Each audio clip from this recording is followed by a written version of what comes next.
আমি কণ্ঠে লাভলি, কলমে লাভলি। আমি নিখুঁত হতে চাইনি, আমি সত্য হতে চেয়েছি। আর সেই কারণেই আমি আজ নিজেকে হারাইনি। নিখুঁত হওয়ার চেষ্টা মানুষকে ভেঙে দেয়, কিন্তু সত্য হওয়া মানুষকে স্থির রাখে।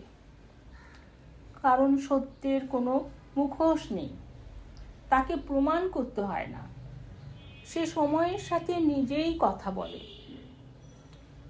সত্য আর মিথ্যা এই দুটি শব্দ খুব শক্তিশালী। সময় হলে তারা নিজেরাই পরিচয় দেয়। আমি জানি সব উত্তর আজ আসে না, কিন্তু সময় কখনো ভুল করে না। আমি নিখুঁত নই, আমি সত্য, আর সেটাই যথেষ্ট।